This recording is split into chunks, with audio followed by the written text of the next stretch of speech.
안녕 여러분. 오늘은 10월 독서 결산 영상입니다. 제가 쇼츠로 올리긴 했지만 새로 산 책도 같이 보여드릴 겸 이렇게 카메라를 켰습니다. 그럼 바로 시작해볼게요.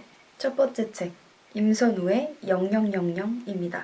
위즈덤 하우스의 위픽 시리즈 소설이고요. 정말 짧은 단편 소설이에요. 전 이 책 진짜 너무너무 재밌게 읽었어요. 일단 임선우 작가님을 너무 좋아하기도 하는데 제 인생 작가에 넣고 싶을 만큼 되게 좋았습니다. 이제 작가님은 제 겁니다. 표지 색깔 너무 예쁘죠? 되게 딸기우유 색깔 같지 않아요?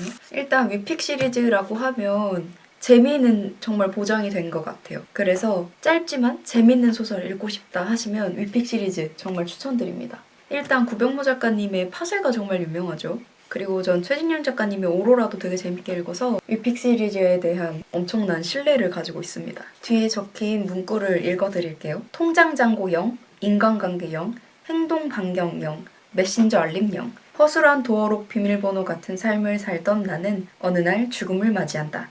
주인공 나는 이승과 저승 사이에서 고양이 한 마리를 만나게 돼요. 오우라는 고양이를 만나서 서로 대화를 하는데 사실 고양이랑 만나서 대화를 한다? 이것도 되게 환상적이고 꿈 같은 얘기잖아요. 근데 임선우의 소설 안에선 그런 게 다 자연스러워요. 전 이거 완독하고 살짝 눈물 날 뻔했어요. 내가 겪었던 사랑이랑 내가 줬던 사랑들도 막 생각이 나고 이 정도 분량의 짧은 소설 안에 여운이 이렇게 남는다고 싶은 소설은 또 오랜만이었어요. 임선우 작가님의 유령의 마음으로라고 했거든요. 미음사에서 나온 단편집인데 그 소설도 되게 환상적인 얘기들이 가득해요. 임선우의 소설은 대부분 그렇게 진행이 되거든요. 사람이 나무가 된다든지 유령이 보인다든지 이렇게 고양이랑 대화를 한다든지 그런 환상적인 이야기들이 참 자연스러운데 그게 생각보다 현실에 발을 디디고 있는 느낌이라 꿈에서 딱 깨어났지만 되게 따스한 일상으로 돌아오는 그런 느낌이에요. 현실적인 환상이라고 해야 될까?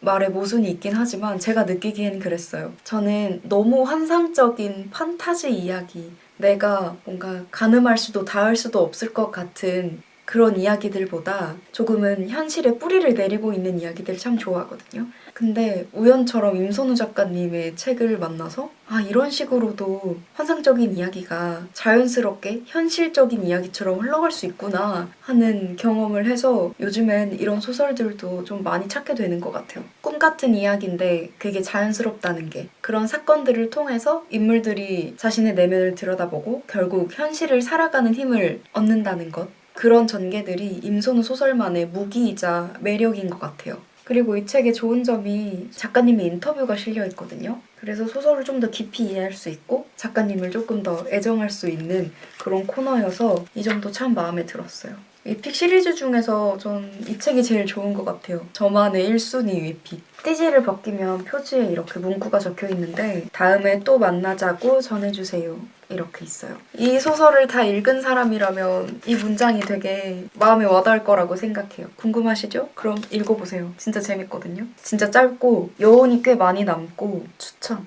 그 다음 책, 수치심 탐구 생활입니다. 이 책은 제가 꽤 오랫동안 읽어가지고 영상에서도 많이 나왔었는데 지난달에 드디어 완독을 하고 이렇게 말씀드릴 수 있게 됐어요. 수치심과 더불어서 자기의심에 대한 내용도 꽤 많이 있었어요. 뭔가 수치심이랑 의심은 좀 떼어낼 수 없는 요소인 것 같기도 하고요. 내용 자체가 작가님이 캐캐 묵어있던 그런 해묵은 감정들을 막 열심히 닦아내고 털어내면서 쓴 글 같다라는 생각이 들었어요. 글의 농도가 꽤 진하다고 느껴졌는데 그거랑 더불어서 스스로를 치유하기 위해 쓴 글 같다는 느낌도 많이 받았어요.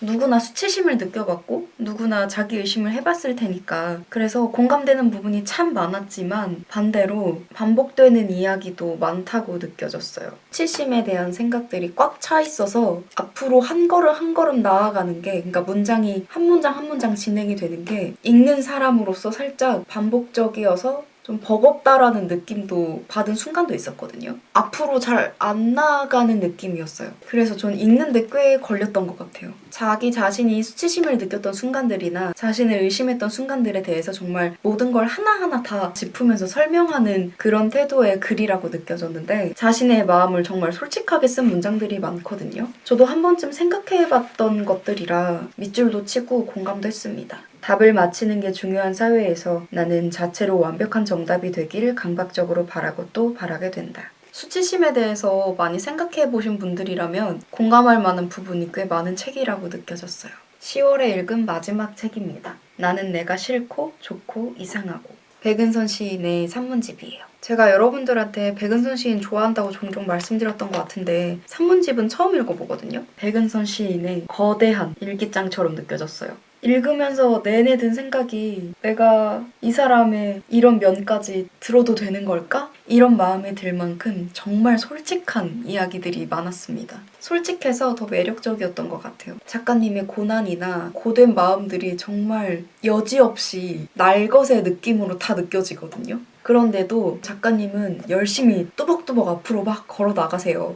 그럼 독자 입장에서도 읽으면서 이 사람이랑 같이 손잡고 좀 나아가는 느낌? 그런 생각이 많이 들어서 읽는데 속도도 붙어서 빨리 읽었던 것 같고 이렇게 솔직하게도 쓸 수 있구나 하는 신기한 마음도 들었습니다. 백은선 시인의 도움받는 기분의 언니의 시라는 작품을 제가 되게 좋아하거든요. 그걸 도서전 문학가지성사 부스에서 파본시 한 장을 가져와서 제가 이쪽 벽에 붙여놨는데 영상에 가끔 캠코더로 줌인해서 여러분들 보여드리는 장면이 있거든요. 그 시를 보면서도 말투가 너무 내 취향이잖아 그런 생각을 참 많이 했는데 산문에서 그 매력이 정말 극대화됐어요. 어딘가에 멈춰서 고여있다가도 갑자기 일어나서 열심히 돌진하는 사람의 글 같아요. 멈추지 않는 사람이라고 해야 될까? 작가님만의 그런 행동력들이 많이 와닿았던 그런 산문집이었어요. 진짜 마음속에 있던 이야기들을 팍팍 긁어내서 글로 다 흩뿌려 놓은 것 같아요. 진짜 솔직하고 취향에 맞으신다면 저처럼 되게 재밌게 빠르게 읽으실 수 있지 않을까 싶어요. 제가 누누이 말하지만 시인들의 산문집은 진짜 재밌는 것 같아요. 과감하고 솔직한 시인의 일기장이 보고 싶으시다면 추천드립니다. 재밌었어요. 그리고 제가 새로 산 책들을 보여드릴 건데 총 5권이었거든요. 그 중에 한 권은 임선우 작가님의 책이었어요. 받자마자 빠르게 읽어서 독서결산에 넣었고 나머지 책은 이렇게입니다. 사실 얘도 다 읽었는데 11월에 완독을 해서 이건 11월 독서결산 영상에서 말씀드릴게요. 진짜 재밌습니다. 임선우는 최고야. 제가 이거 다음 달에 이야기할 거니까 여러분들 예습해오세요. 저랑 같이 이야기해 주셔야 돼요. 이 책 되게 짧고 재밌습니다. 아직 읽지 않은 새 책들 3권이 있는데 한 권은 이거예요. 제자리에 있다는 것. 온전하게 머물 수 있는 나만의 자리는 존재하는가? 끊임없이 움직이는 과정에서 제자리는 어떻게 발견되는가? 제자리에 대한 철학적이고 문학적인 탐구. 이거는 이제 막 읽기 시작했는데 진짜 재밌습니다. 진짜 재밌어요. 제가 출퇴근길 독서단인데요. 버스나 지하철에서 읽는 것보다 한자리에 진득하게 앉아서 쭉 읽고 싶게 만드는 그런 매력이 있는 책이에요. 이런 철학적인 탐구에 대한 책들을 자주 읽는 편은 아닌데 이게 너무 궁금하더라고요. 고여있다고 해야 될까? 제자리에 있는 그 상태가 제 삶에서도 정말 큰 비중을 차지하고 있었기 때문에 그거에 대해서 탐구한 책이라고 하니까 이게 호기심이 들더라고요. 일단 문장 하나하나가 다 좋아요. 그리고 제가 철학에 관련된 책을 잘 안 읽는 게 살짝 어려워서거든요. 근데 문장이 그렇게 어렵지도 않아요. 그리고 표지도 예쁘고 근데 그렇게 두껍지도 않고 이것도 11월 안에 다 읽는 게 목표거든요. 여러분들 이것도 예습해오세요. 구독자들에게 숙제 내는 유튜버가 있다?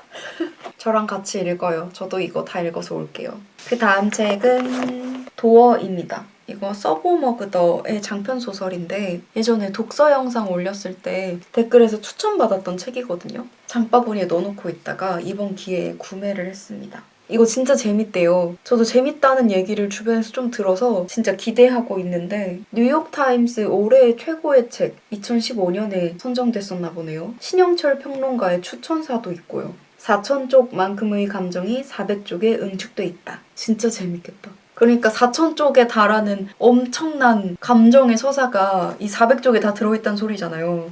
지금 도파민 돌아. 얘도 금방 읽어서 가져와 볼게요. 그리고 이 책. 감정의 혼란입니다. 여러분들 아실 수도 있지만 제가 세계문학에 많이 약한 사람 아니겠습니까? 한국문학 덕후로서 요즘엔 독서의 어떤 깊이나 카테고리를 좀 넓히고자 세계문학도 좀 도전해보고 있는데요. 이 책은 심리 묘사나 표현들이 굉장히 좋다고 들어서 샀거든요. 중편집이네요. 제가 느끼는 세계문학의 매력은 내가 살지 않았던 시대 혹은 겪어보지 못했던 상황들 속에서 쓰인 글이 지금 내 삶에 영향을 줄 수도 있다는 게, 그래서 내가 시공간을 뛰어넘어서 이 작가가 살고 있던 시대와 나의 삶이 이렇게 교차되는 지점들이 생긴다는 게 그게 참 매력적인 것 같더라고요. 제가 한국 문학을 애정하는 이유도 조금 더 현실적이고 제 인생과 좀 더 밀접하게 맞닿아 있기 때문인데요. 간혹 가다가 세계문학 중에서도 시공간을 넘어서 저에게 그런 영향을 주는 책들이 있다는 게 그게 참 매력적인 것 같아요. 그리고 여러분들 아시겠지만 저는 표현이 좋고 심리 묘사가 잘 되어 있고 여운이 정말 짙게 남는 책들을 좋아하지 않습니까? 왠지 이 책도 마음에 쏙 들 것 같아요. 아직 읽지도 않았는데 벌써 마음속에 애정이 가득해요. 이것도 재밌게 읽고 결산으로 가져와 볼게요.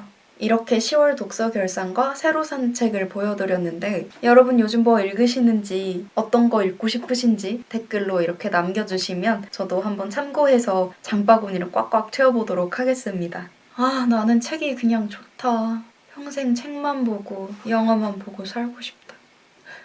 제가 가슴속 깊이 묻어놓은 꿈 중에 하나가 서점을 여는 거였거든요. 근데 뒤에 보시면 아시겠지만 이미 제 방이 서점이에요.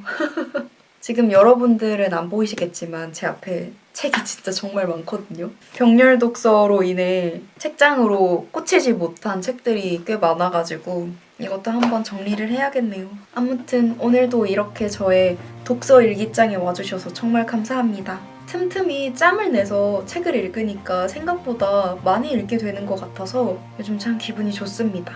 재밌는 책들 야금야금 발굴해서 여러분들한테 또 소개해드릴 테니까 저랑 끝까지 함께 해주세요.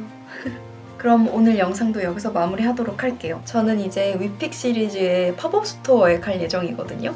가서 책도 구경하고 독서노트도 마구마구 사오려고요. 여러분도 책과 영화와 노래와 함께 재밌는 날들 보내시길 바라면서 우리는 또 다음 영상에서 만나도록 합시다. 안녕!